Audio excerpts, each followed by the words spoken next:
Hyper sensitivity. તો આજે આપણે હાઇપર સેન્સિટિવ વિશે જોઈશું, જેમાં આપણે હાઇપર સેન્સિટિવિટી કોને કહેવાય અને એના ક્લાસિફિકેશન વિશે, એટલે કે એના ટાઈપ્સ કેટલા અને કયા છે, અને આ ટાઈપ્સમાં કયા કયા એન્ટીબોડીઝ આવે છે અને કયા એન્ટીજન્સ આવે છે, જેના લીધે રોગ થાય તો એના કોઝિસ કે મિકેનિઝમ એના વિશે સ્ટડી કરીશું આજે. આ ઉપરાંત એની ટ્રીટમેન્ટ વિશે પણ જોઈશું આપણે. તો હાઇપર સેન્સિટિવિટી કોને કહેવાય? તો બેઝિકલી આપણે જોયું હશે તો આપણા બોડીની અંદર આપણા ઇમ્યુન સિસ્ટમ, એન્ટીજન અને એન્ટીબોડી આવેલી હોય, જેમાં ઘણી બધી રિએક્શન થતી જોવા મળતી હોય છે. તો hypersensitivity refers to undesirable reaction produced by the normal immune system, including allergies and autoimmunity. એટલે કે આપણા બોડીની અંદર અનડિઝાયરેબલ રિએક્શન થતી હોય, એટલે કે અનિચ્છનીય રિએક્શન થતી જોવા મળતી હોય છે.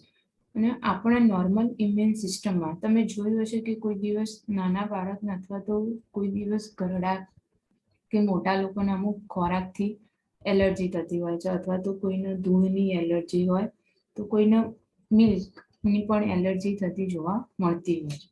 તો આ નોર્મલ જનરલી રિએક્શન થતી હોય છે કે આપણા બોડીની અંદર તો આ રિએક્શનને હાઇપર સેન્સિટિવિટી કહેવામાં આવે છે. તો હાઇપર સેન્સિટિવિટી મતલબ શું? તો જો આપણા બોડીની અંદર ઓટો ઇમ્યુન થતું જોવા મળે અથવા તો એલર્જી થઈ રહી હોય તો આપણને ખબર પડતી નથી. તો અમુક એલર્જી હોય એ આપણને પહેલા જોવા મળે અને અમુક એલર્જી ઘણા સમય પછી જોવા મળતો, એટલે આપણને થોડા સમય પછી ખબર પડે. તો તમને ખબર હશે કે આપણે જે ઇમ્યુનોગ્લોબ્યુલિન્સ જે હોય છે 5, ઇમ્યુનોગ્લોબ્યુલિન જી, ઇમ્યુનોગ્લોબ્યુલિન એ, ઇમ્યુનોગ્લોબ્યુલિન એમ, ઇમ્યુનોગ્લોબ્યુલિન ડી અને ઇમ્યુનોગ્લોબ્યુલિન ઈ, કે જે આપણા ઇમ્યુન ગ્લોબ્યુલિન્સ છે તે આપણા બોડીની અંદર જોવા મળતા હોય છે. That reaction may be damaging, uncomfortable or occasionally fatal. તો આ રિએક્શન શું કરે? તો ડેમેજ કરે છે, અનકમ્ફર્ટેબલ ઓર ઓકેઝનલી ફેટલ, એટલે કે ક્યારેક વિનાશ કરતી જોવા મળતી હોય છે. તો આ રિએક્શન આપણા બોડીની અંદર થતી હોય છે અને બેઝિકલી શું થાય કે તમને કોઈ ફૂડથી, એવું માની લઈએ કે સપોઝ તમને કોઈ ફૂડથી એલર્જી છે તો તમે એને ખાશો અથવા તો તમે એને ભૂલથી ખાઈ ગયા તો શું થશે? તો તમારું ઇમ્યુન સિસ્ટમ એના અગેન્સ્ટ વર્ક કરશે, એટલે કે એની વિરુદ્ધ દિશામાં કામ ચાલુ કરશે અને એ રિએક્શન થશે અને તમારા બોડીની અંદર, અને તમને તરત જ દેખાશે કે હા, મારા બોડીની અંદર કંઈક રિએક્શન થઈ રહ્યું છે. એલર્જીક રિએક્શન પણ થઈ રહ્યું એ તમને ખબર પડશે. એનો મતલબ શું થશે કે એલર્જીક રિએક્શન મતલબ કઈ પેચીસ વગેરે જોવા મળશે, ડાર્ક રેડી સ્કિન થતી જોવા મળશે, લાલ સ્કિન ઉપર ડાર્ક થઈ ગયેલા જોવા મળે, જે એલર્જીના સિમ્ટમ્સ એટલે કે એલર્જીના લક્ષણો છે. ક્લાસિફિકેશન. તો હાઇપર સેન્સિટિવિટીને આપણે 4 પાર્ટની અંદર ક્લાસિફાઈ કરવામાં આવી છે. Type 1, type 2, type 3 and type 4. તો ટાઈપ 1 માં ઇમિડિયેટ એટોપિક હાઇપર સેન્સિટિવિટી આવે છે. તો તમને ખબર હશે કે આપણામાં ઇમ્યુનોગ્લોબ્યુલિન ઈ હોય છે અને એ ઇમ્યુનોગ્લોબ્યુલિન ઈ જે છે એ ઇમિડિયેટ ઇન્ફોર્મેશન આપે છે, એટલે કે તરત જ માહિતી આપી દે છે. એટલે મતલબ કે જ્યારે એલર્જી થાય છે, માની લઈએ કે કોઈને એલર્જી છે તો એ પહેલા કયું ઇમ્યુન સિસ્ટમ જાણ કરશે કે તમને એલર્જી છે? તો ઇમ્યુનોગ્લોબ્યુલિન ઈ, કે જે ઇમિડિયેટ ઇન્ફોર્મેશન આપે છે આપણને એલર્જીની. સેકન્ડ ટાઈપ છે એન્ટીબોડી ડિપેન્ડેન્ટ હાઇપર સેન્સિટિવિટી. તો તે આપણા બોડી પર ડિપેન્ડેન્ટ હોય છે, એટલે કે એન્ટીબોડી પર આધાર રાખે છે. થર્ડ છે ઇમ્યુન કોમ્પ્લેક્સ. તો એમાં શું હોય? તો એમાં ઇમ્યુન કોમ્પ્લેક્સ હોય છે જે આપણા ઇમ્યુન સિસ્ટમ છે એના કોમ્પ્લેક્સ, રોગ પ્રતિકારક જે શક્તિ હોય એના કોમ્પ્લેક્સ હોય છે. ફોર્થ છે સેલ મીડિયેટેડ અથવા તો delay type of hyper sensitivity. તો એમાં સૌથી ડિલેડ ટાઈપની હાઇપર સેન્સિટિવિટી આપણને જોવા મળતી હોય છે, મતલબ કે જ્યારે એલર્જી થઈ જાય છે ત્યારે કોઈક વ્યક્તિને તો એને 10 કે 15 દિવસ અથવા તો માની લે કે 5 કે 10 દિવસમાં એલર્જી દેખાય છે, તો તેને કઈક વસ્તુથી એલર્જી થઈ છે. તો હવે આપણે એને કઈક વસ્તુથી એલર્જી થઈ છે એમ. તો હવે આપણે આ 4 ટાઈપના વિશે સ્ટડી કરીશું કે જે આ 4 ટાઈપની હાઇપર સેન્સિટિવિટી છે. તો હાઇપર સેન્સિટિવિટી કે જેમાં શું હોય છે, તો ડિફરન્ટ ટાઈપ્સની જે એલર્જી હોય છે અને ડિફરન્ટ ટાઈપ્સની વસ્તુઓથી એલર્જી થતી પણ હોય છે. ઓટો ઇમ્યુન પણ અંદર જોવા મળતું હોય છે કે જે ઇમ્યુન સિસ્ટમથી ઇન્ક્લુડ હોય છે. તો પહેલા આપણે ટાઈપ 1 વિશે જોઈએ. ટાઈપ 1 ઇમિડિયેટ ઓર એનાફાઇલેટિક હાઇપરસેન્સિટિવિટી, જે ટાઈપ 1 છે.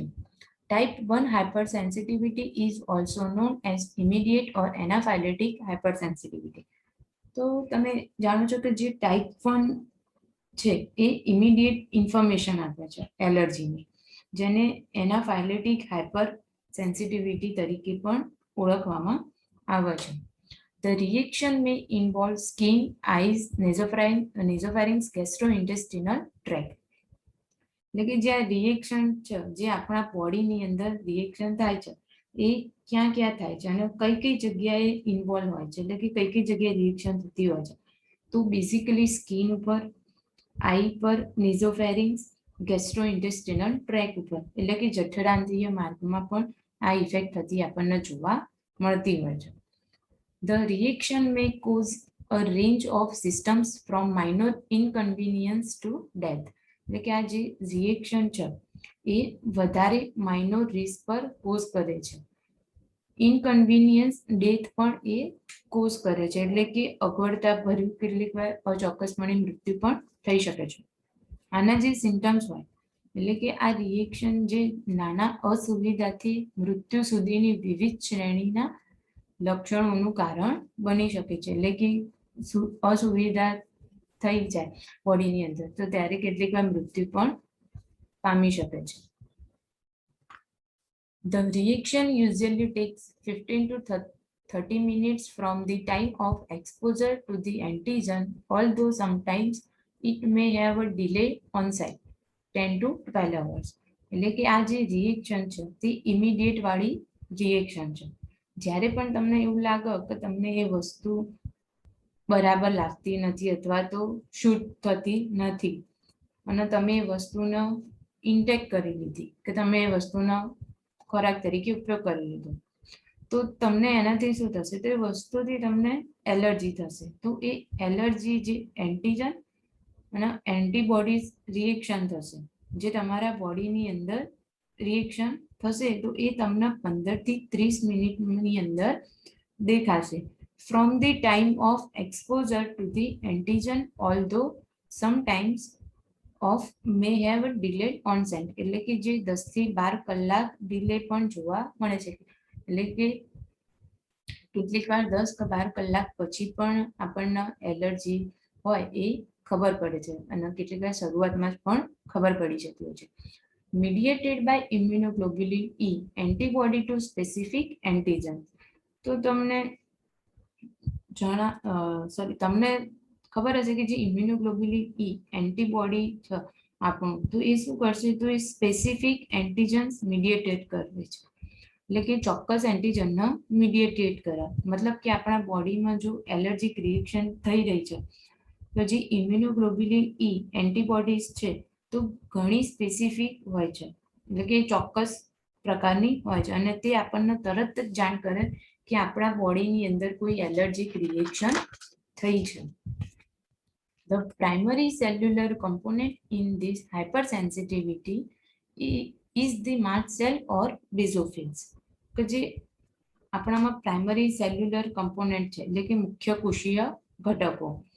તો હાઇપર સેન્સિટિવિટીની અંદર તો માસ્ટ કોષો આવેલા હોય, એટલે કે માસ્ટ કોષો અને બેઝોફિલ્સ હોય. જે શું કરશે, માસ્ટ કોષ અને બેઝોફિલ્સ, તો એ આપણા પ્રાઇમરી સેલ્યુલર કમ્પોનન્ટ એટલે કે મુખ્ય કોષીય ઘટકોની જેમ જ કામ કરે છે હાઇપર સેન્સિટિવિટીની અંદર. તો મુખ્ય કોષીય ઘટકો એ શું કરશે કે હાઇપર સેન્સિટિવિટીની અંદર માસ્કોસ અને બેઝોફિલ્સની જેમ જ કામ કરતા જોવા મળે છે. માસ્ટ સેલ સ્ટિમ્યુલેટેડ એન્ડ રિલીઝ હિસ્ટામાઇન, એટલે કે જે માસ્ટ સેલ જે છે એ ક્યાંથી રિલીઝ થાય અને ક્યાંથી સ્ટિમ્યુલેટ થાય, એટલે કે ક્યાંથી એનો સ્ત્રાવ ક્યાંથી થાય અને એ ક્યાંથી ઉત્તેજિત થાય, તો એ હિસ્ટામાઇનમાંથી થતો જોવા મળે છે. તો ટાઈપ 1 જે હાઇપર સેન્સિટિવિટી છે ઇમિડિયેટ, એના કોઝિસ કે કયા કારણથી ઉત્પન્ન થાય છે. તો આપણે એના કોઝિસ જોઈએ તો જે એનાથી આપણને એલર્જી થાય છે એમ.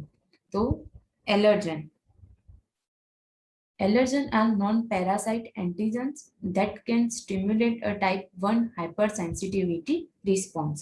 એટલે કે જ્યારે ટાઈપ 1 આપણે ભણી ગયા કે હાઇપર સેન્સિટિવિટી 4 પ્રકારે હોય છે. જ્યારે ટાઈપ 1 હાઇપર સેન્સિટિવિટી રિસ્પોન્સિબલ હોય છે તો ત્યારે શું થાય, તો ત્યારે એલર્જીક રિએક્શન થાય છે જે નોન પેરાસાઇટિક હોય છે, એટલે કે પેરાસાઇટના લીધે થતું નથી. તો શું હોય, તો એ ટાઈપ 1 હાઇપર સેન્સિટિવિટીના માટે જવાબદાર ગણાય છે. તો એ કોના માટે, તો એ એલર્જી માટે જવાબદાર ગણાય છે ટાઈપ 1 હાઇપર સેન્સિટિવિટી.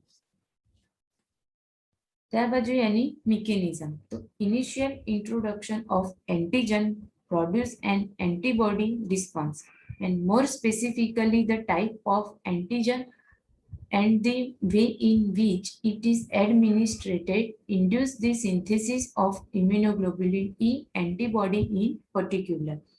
તો આપણા એન્ટીજનનું અને એન્ટીબોડીનું ઇનિશિયલ ઇન્ટ્રોડક્શન કરીએ, એટલે કે મેઇન એનું ઇન્ટ્રોડક્શન કરીએ તો એ બહુ સ્પેસિફિકલી વર્ક કરે, એટલે કે ચોક્કસ ગતિએ કામ કરતા હોય છે એન્ટીજન અને એન્ટીબોડી.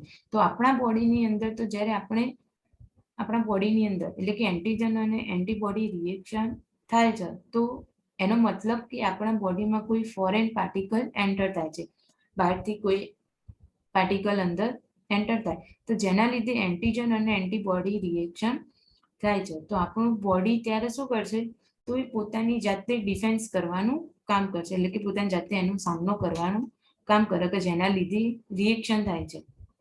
સપોઝ તમારું બ્લડ ગ્રુપ બી છે, તો કોઈ અન્ય વ્યક્તિનું બ્લડ ગ્રુપ એ છે, તો એનું બ્લડ ગ્રુપ બી પર ચડાવવામાં આવે, જેનું બ્લડ ગ્રુપ બી છે એના પર ચડાવવામાં આવે, એટલે કે ઇમરજન્સી હોય એ દરમિયાન એના પર ચડાવવામાં આવે, તો શું થશે, તો એની બોડીમાં રિએક્શન સ્ટાર્ટ થઈ જશે. તો એનું બ્લડ ગ્રુપ બીની પર ચડાવવામાં આવે ઇમરજન્સી સિચ્યુએશનમાં, તો શું થશે, તો એની બોડીમાં રિએક્શન સ્ટાર્ટ થઈ જશે. જ્યારે એન્ટીજન અને એન્ટીબોડી રિએક્શન શરૂ થઈ જશે અને જે પેશન્ટ હોય એનું મૃત્યુ પણ થઈ શકે, એટલે કે જેને બ્લડ ચડાવ્યું છે એનો. તો જ્યારે પણ બોડીની અંદર કોઈ એલર્જીક રિએક્શન થાય, એટલે કે એન્ટીજન અને એન્ટીબોડીની રિએક્શન થાય છે, તો ત્યારે આપણું ઇમ્યુનોગ્લોબ્યુલિન આ ઘટના માટે જવાબદાર ગણાય છે.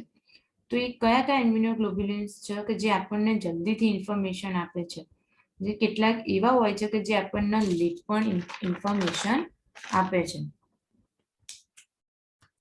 તો જે ઇમ્યુનોગ્લોબ્યુલિન ઈ છે એ આપણને જલ્દીથી ઇમિડિયેટ ઇન્ફોર્મેશન આપે છે. Immunoglobulin E binds very specifically to receptor on the surface of mast cell which remain circulating. તો જે ઇમ્યુનોગ્લોબ્યુલિન, આપણું ઇમ્યુનોગ્લોબ્યુલિન ઈ છે, તો એ શું કરશે, તો એ રિસેપ્ટરને બાઇન્ડ કરી લે અને માસ્ટ કોષો જે સરફેસ છે એ આપણું માસ્ટ કોષોનું જોવા મળે, જે વિચ માસ્ટ સેલ, તો કયા માસ્ટ સેલ, એમ માસ્ટ કોષો, તો માસ્ટ કોષો ક્યાંથી રિલીઝ થાય, એટલે ક્યાંથી સ્ત્રાવ અને ક્યાંથી ઉત્તેજિત થાય, તો આપણે અગાઉ કીધું કે એ હિસ્ટામાઇનમાંથી રિલીઝ અને સ્ટિમ્યુલેટ થતા જોવા મળે. તો એ શું કરશે, તો એ સર્ક્યુલેટ કરી દે છે આપણા આખી બોડીની અંદર ઇમ્યુનોગ્લોબ્યુલિન ઈને. જે માસ્ટ કોષો છે એ ક્યાંથી રિલીઝ થશે, હિસ્ટામાઇનમાંથી. તો એ શું કરશે, એ આખું સર્ક્યુલેટ કરી દે આપણા આખા બોડીની અંદર ઇમ્યુનોગ્લોબ્યુલિન ઈના. તો હવે આપણે એની ટ્રીટમેન્ટ વિશે જોઈશું. તો ટાઈપ 1 હાઇપર સેન્સિટિવિટીની ટ્રીટમેન્ટ શું છે, તો આપણે ડ્રગ્સ પણ લઈએ છીએ આમાં, તો ડ્રગમાં ઘણી મેડિસિન આવે છે આની, જેના દ્વારા આપણને ટ્રીટમેન્ટ કરી શકીએ. એમિનો થ્યુરોથેરાપી પણ જોવા મળતી હોય આના માટે. આ ઉપરાંત આના માટે ડિફરન્ટ ટાઈપની ઇમ્યુનોથેરાપી પણ લઈ શકીએ છીએ આપણે. બેઝિકલી કે જે આપણા ઇમ્યુન સિસ્ટમના રિલેટેડ હોય, જેમાં ઇમ્યુન થેરાપી સૌથી બેસ્ટ છે. નેક્સ્ટ વાત કરીએ તો ટાઈપ 2 હાઇપર સેન્સિટિવિટી, જે એન્ટીબોડી ડિપેન્ડન્ટ સાયટોટોક્સિક હાઇપર સેન્સિટિવિટી છે. તો type 2 hypersensitivity is also known as a cytotoxic hypersensitivity and may affect a variety of organs and tissue. એટલે કે ટાઈપ 2 હાઇપરસેન્સિટિવિટીને આપણે સાયટોટોક્સિક હાઇપરસેન્સિટિવિટી તરીકે પણ ઓળખી શકીએ છીએ. અને તે કોના પર ઇફેક્ટ કરે છે? તો એ ઓર્ગન પર, એટલે કે અંગ પર અને ટિશ્યુ પર વધારે ઇફેક્ટ કરતી જોવા મળે, અંગો અને પેશી પર. The antigens are normally endogenous and although exogenous chemicals and which can attach to cell membrane can also lead to type 2 hypersensitivity. એટલે કે જે એન્ટીજન હોય છે એ મેઇનલી એન્ડોજીનસ હોય છે. એન્ડોજીનસ મતલબ અંદર અને એક્ઝોજીનસ મતલબ બહાર. ઓલ્ધો એક્ઝોજીનસ કેમિકલ જે હોય એ આપણા સેલ મેમ્બ્રેનને અટેચ કરતા હોય છે, એટલે કે આપણા સેલ મેમ્બ્રેન સાથે જોડાયેલા જોવા મળતા હોય છે અને હાઇપર સેન્સિટિવિટીને કોઝ કરે છે, એટલે કે હાઇપર સેન્સિટિવિટી ઉત્પન્ન કરે. તો કયા ટાઈપ 2 જે સાયટોટોક્સિક છે? તો the lesion contains antibody, complement and neutrophils. Lesion મતલબ કે ઘા થઈ જવાનું, અને જ્યાં સ્વેલિંગ થઈ જાય છે, એટલે કે સોજો આવી જાય છે, તો એ શું કરશે? તો એન્ટીબોડી કન્ટેન કરશે એનો, એટલે કે એન્ટીબોડીની અંદર સમાવેશ કરશે અને કોમ્પ્લિમેન્ટ અને ન્યુટ્રોફિલ્સને પણ કન્ટેન કરશે.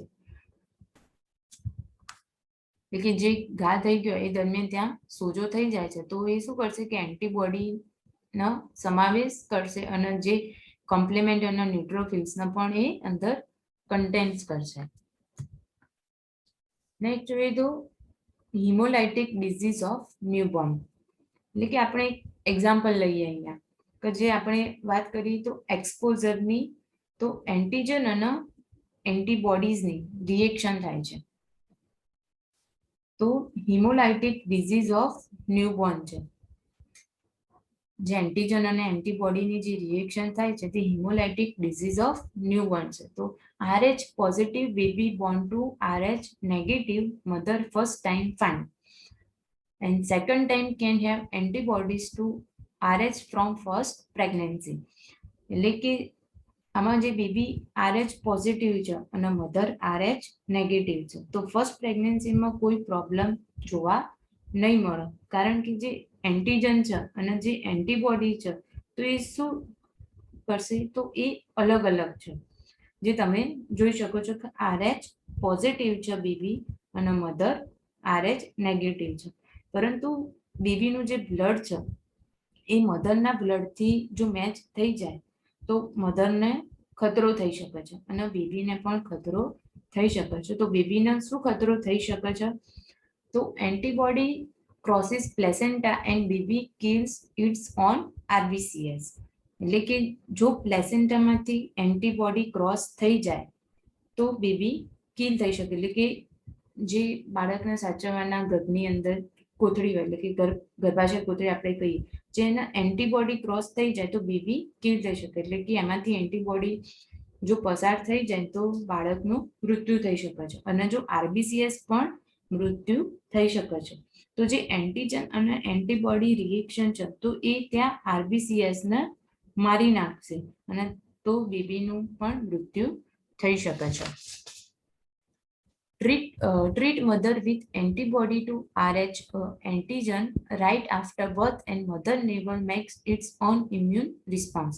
એટલે કે એક રોગ અહમ હોય છે, અહમ રોગમ, જે મેડિસન છે રોગમ, જેને આપણે સેકન્ડ ડિલિવરીની પહેલા મધરને આપવામાં આવે છે. જેનાથી શું થશે? તો જે સેકન્ડ ડિલિવરી છે એમાં એક્સપોઝરના ચાન્સીસ અટકી જશે.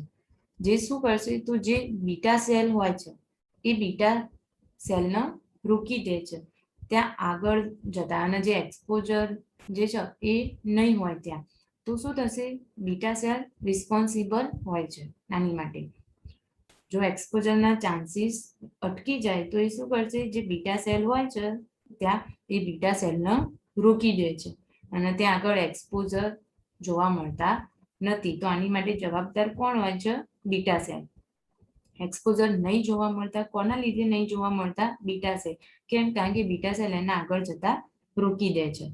તો એન્ટીજન અને એન્ટીબોડી રિએક્શન કરવા માટે શું કરવું પડે? કારણ કે જે મેમરી સેલ બનાવે છે, જ્યારે મેમરી સેલ બને છે ત્યારે એન્ટીજન અને એન્ટીબોડી પ્રોડ્યુસ અને રીપ્રોડ્યુસ થાય છે, જે સેલને ડિસ્ટ્રોય કરવાનું ચાલુ કરી દે છે, એટલે કે સેલનો નાશ કરવાનું ચાલુ કરી દે. એન્ટીજન અને એન્ટીબોડી રિએક્શન કરવા માટે,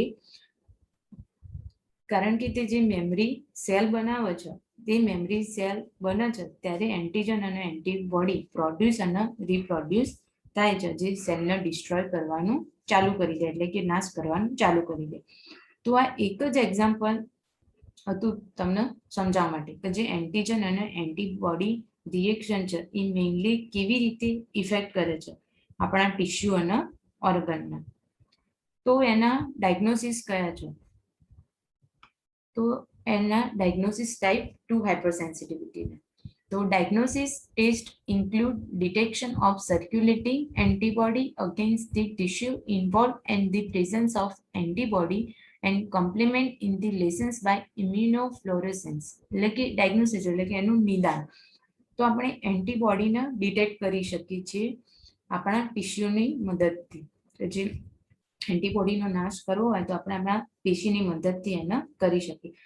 જે લેસન થયું છે એટલે કે મતલબ જે ઘા થયો છે, તો તમે તેને પણ આપણે સેમ્પલ તરીકે લઈને શું કરી શકીએ? તો એની બાયોપ્સી કરીને, એટલે કે આપણે ઇમ્યુનોફ્લોરેસન્સ દ્વારા એને જાણી શકીએ તો એ કયા પ્રકારની હાઇપર સેન્સિટિવિટી છે અને એને ડાયગ્નોઝ પણ કરી શકીએ, એટલે કે એનું નિદાન પણ કરી શકીએ અને એની ટ્રીટમેન્ટ પણ કરી શકીએ. નેક્સ્ટ જોઈએ ટાઈપ 3 હાઇપરસેન્સિટિવિટી, જે ઇમ્યુન કોમ્પ્લેક્સ મીડિયેટેડ હાઇપરસેન્સિટિવિટી છે. તો આપણને ટાઈપ 2 અને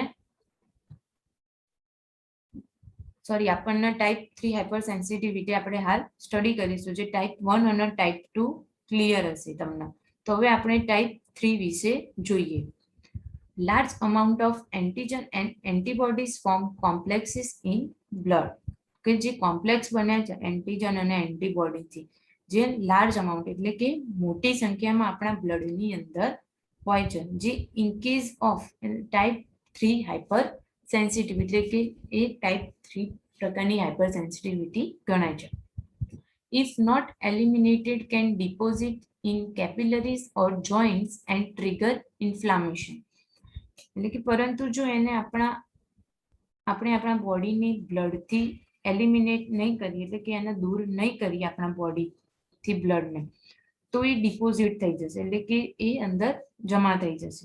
એટલે આપણી કેપિલરીની અંદર, એટલે કે રુધિર કેશિકામાં, જોઇન્ટ્સમાં એટલે કે સાંધામાં, ટ્રિગર ઇન્ફ્લામેશન એટલે કે બળતરા કરી દે છે.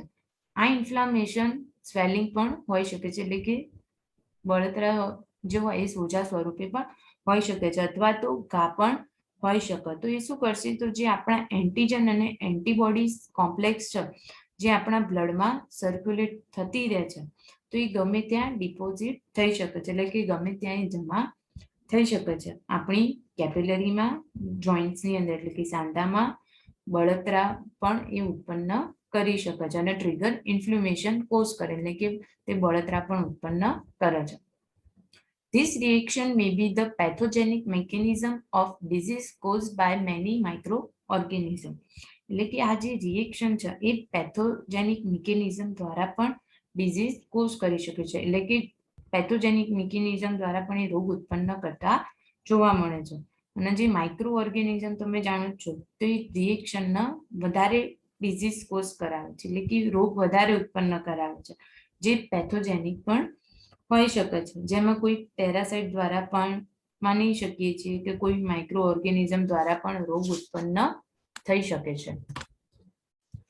The reaction may take 3 to 10 hours after exposure to the antigen.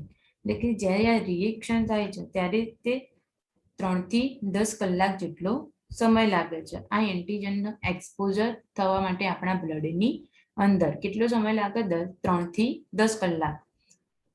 They are mostly of the immunoglobulin G class, although immunoglobulin M may also be involved.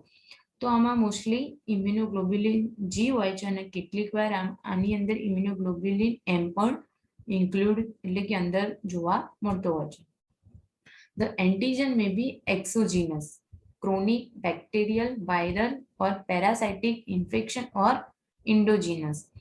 Exogenous મતલબ કયા એન્ટીજન હોઈ શકે અને એક્સોજીનસ કે જે એન્ટીજન હોય છે એમાં કોણ કોણ ઇન્વોલ્વ હોય તો એમાં બેક્ટેરિયા, વાયરલ, બેક્ટેરિયા પણ હોઈ શકે, વાયરલ પણ હોઈ શકે અથવા તો પેરાસાઇટિક ઇન્ફેક્શન પણ હોઈ શકે છે. તો તમને ઉપર જણાવ્યું કે એક પેથોજેનિક રિએક્શન પણ અંદર હોઈ શકે કે જે ડિઝીઝ ઉત્પન્ન કરી શકે છે, રોગ ઉત્પન્ન કરી શકે.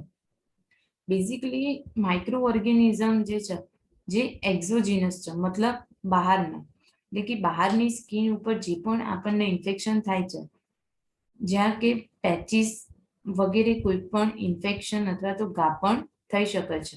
તે બેક્ટેરિયલ, વાયરલ કે પેરાસાઇટિક ઇન્ફેક્શન પણ હોઈ શકે છે અથવા તો એન્ડોજીનસ પણ હોઈ શકે છે. એન્ડોજીનસ મતલબ અંતઃસંવેદનશીલ પણ હોઈ શકે છે. જે બહારથી ઇન્ફેક્શન થાય સ્કિન ઉપર, જે કેટલીક વાર પેચીસ થયેલા, કેટલીક વાર ઘા પણ થાય, એ બધું શાના લીધે થતું હોય? બેક્ટેરિયા, વાયરલ કે પેરાસાઇટિક ઇન્ફેક્શનના લીધે. The antigen is soluble and not attached to the organ. આ એન્ટીજન સોલ્યુબલ હોય છે જે ઓર્ગન પર અટેચ હોતા નથી, એટલે કે અંગ સાથે જોડાયેલા હોતા નથી, જે તમને ખબર હોવી જોઈએ. નેક્સ્ટ હવે આપણે ટાઈપ 3 ના ડાયગ્નોસિસ અને એની ટ્રીટમેન્ટ વિશે જોઈએ. તો diagnosis involve examination of tissue biopsies for deposit of immunoglobulin and complement by immunofluorescence microscopy. તો આપણે ટિશ્યુની બાયોપ્સીને ડાયગ્નોઝ કરીશું, એટલે કે જે ટિશ્યુની બાયોપ્સી એટલે કે લાઇવિંગ બોડીથી એને રિમૂવ કરી એટલે એનું નિદાન કરવું કે જે ડિપોઝિટ થઈ ગઈ એટલે મતલબ કે એ ભાગ ઉપર એ જમા થઈ ગઈ તો એને દૂર કરવી. જે ઇમ્યુનોગ્લોબ્યુલિન અને જે કોમ્પ્લિમેન્ટ એના એન્ટીજન અને એન્ટીબોડીનું છે તો એના ઇમ્યુનોફ્લોરેસન્સ માઇક્રોસ્કોપની અંદર એને ફોકસ કરવામાં આવે છે.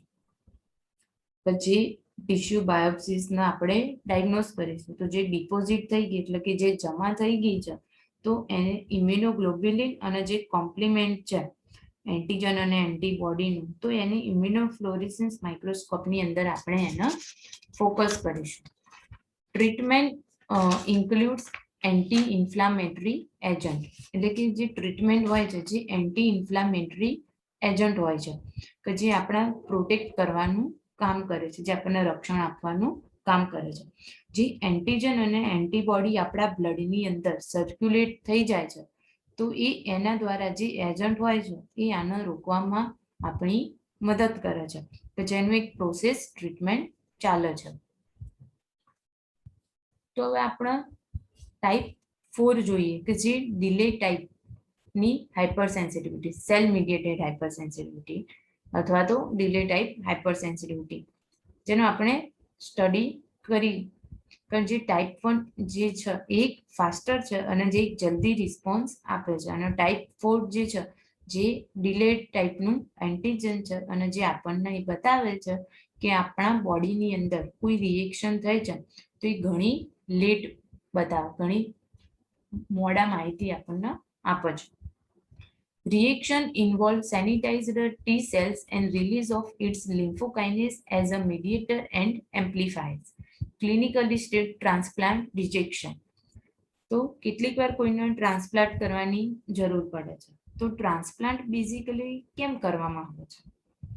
તો આપણું કોઈ ઓર્ગન જે છે એ જે ફંક્શનલ નથી કરતું, એટલે કે કોઈ કામ નથી કરતું, એટલે મતલબ કે મીન્સ વર્ક નથી કરતું બરાબર, એ ઓર્ગન જે છે એ બરાબર કામ નથી કરતું, બરાબર ચાલતું નથી, તો એને આપણે ટ્રાન્સપ્લાન્ટ કરવાની જરૂર પડે.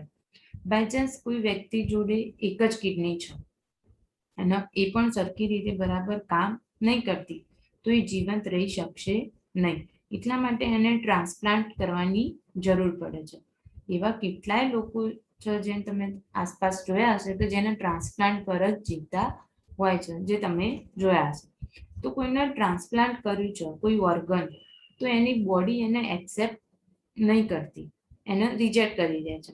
મતલબ માની લો કે એની બોડી જે છે એ ટ્રાન્સપ્લાન્ટ એને રિજેક્ટ કરી દે છે કે એને જે એમનું ટ્રાન્સપ્લાન્ટ કર્યું છે બોડીની અંદર, તો એ એને રિજેક્ટ કરી દેશે. તો આપણી બોડીને થોડા સમય પછી ખબર પડે. તો આ કયા પ્રકારની હાઇપર સેન્સિટિવિટી થઈ? તો ટાઈપ 4 પ્રકારની હાઇપર સેન્સિટિવિટી થઈ, જે સૌથી ડિલેડ ઇન્ફોર્મેશન આપે છે. ઓર્ગન સૌથી ડિલે ઇન્ફોર્મેશન આપે છે ઓર્ગન ટ્રાન્સપ્લાન્ટની અંદર. continued macrophage activation can cause chronic inflammation resulting in the tissue lesions. તો જો આપણામાં કોઈ ઓર્ગન ટ્રાન્સપ્લાન્ટ થયું હોય અને આપણી બોડી એને રિજેક્ટ કરી રહી હોય તો શું થશે? તો ત્યાં આગળ લેટ ઇન્ફોર્મેશન મળવાથી આપણી બોડી પર, આપણા ઇમ્યુન સિસ્ટમ પર ક્રોનિક ઇન્ફ્લામેશન સ્ટાર્ટ થઈ જશે અને ટિશ્યુમાં ઘા થવાના ચાલુ થઈ જાય. એટલે કે જો બોડી એને રિજેક્ટ કરી દેશે તો અને આપણને લેટ ઇન્ફોર્મેશન મળશે તો એ દરમિયાન શું થશે કે આપણા બોડી પર ઘા પડવાના ચાલુ થઈ જશે, એટલે કે રિએક્શન આવવાનું સ્ટાર્ટ થઈ જશે. Response starts after 48 to 72 hours. એટલે કે જે આપણું ઇમ્યુનોગ્લોબ્યુલિન છે, જે ડિલેડ ઇન્ફોર્મેશન આપે છે, તો એ ક્યારે સ્ટાર્ટ કરશે રિસ્પોન્સ આપવાનું? તો આફ્ટર 48 to 72 hours, એટલે કે 48 થી 72 કલાક પછી આપણને રિસ્પોન્સ આપવાનું ચાલુ કરશે. ટાઈપ 4 હાઇપર સેન્સિટિવિટીના ડાયગ્નોસિસ અને એની ટ્રીટમેન્ટ કયા છે તો એ જોઈએ. Diagnosis test in vivo include delayed cutaneous reaction, Mantoux test. તો આમાં ટેસ્ટની અંદર શું હોય? તો ક્યુટાનિયસ રિએક્શન થાય છે, જે ઘણી ડિલે હોય છે. તો એમાં મોન્ટોક્સ ટેસ્ટ વિશે સાંભળ્યું હશે તમે કે મોન્ટોક્સ ટેસ્ટ શું હોય? તો એમાં મોન્ટોક્સ રિએજન્ટ આવે, અથવા તો આપણે કહી શકીએ કે સોલ્યુશન હોય, જેને આપણે સ્કિનમાં, એટલે કે સ્કિનને ઉપરની જે લેયર હોય છે એમાં આપણે ઇન્જેક્ટ કરીએ 0.5 માઇક્રોલીટર. તો આ 0.5 માઇક્રોલીટર ઇન્જેક્ટ કરીએ છીએ અને 3 દિવસ પછી જોઈએ કે ત્યાં આગળ કેટલો સોજો આવ્યો છે. બરાબર. સપોઝ જોઈએ કે આ તમારો હાથ છે.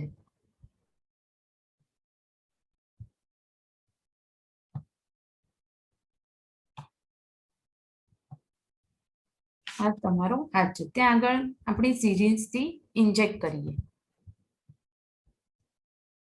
તો અહીંયા ઇન્જેક્ટ કર્યું અને હવે આપણે ત્યાં આગળ શું કરીશું? અહીં જે ભાગ ઉપર ઇન્જેક્ટ કર્યું 0.5 સિરિંજથી 0.5, તો એ ભાગની ફરતે આપણે એક સર્કલ કરી દઈએ.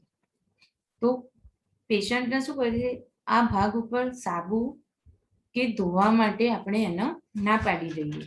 તો એ 3 દિવસ પછી જ્યારે દેખાડવા આવશે ત્યારે સ્વેલિંગ મોટી થઈ જાય તો શું કરશે કે આપણને એને સ્કેલની મદદથી મેજર કરીએ.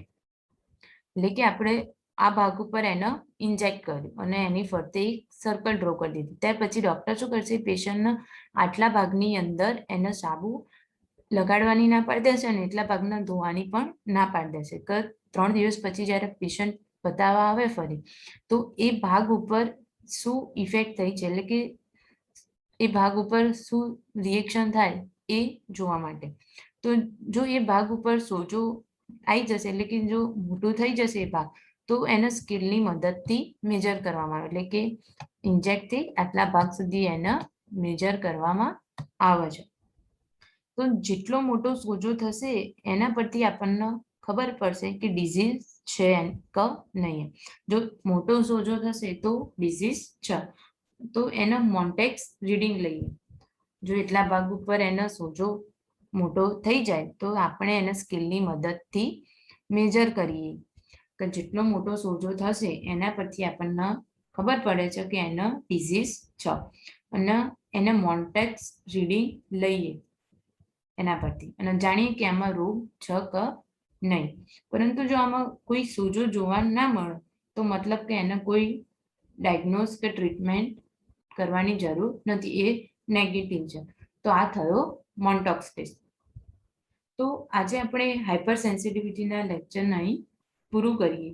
તો આ કોઈ લેન્ધી ટોપિક નથી, જો તમે એને સમજવા માંગશો તો થોડાક જ સમયની અંદર સમજી શકશો. તો જો તમને શોર્ટ ટ્રીકથી મેં તમને સમજાવ્યું છે.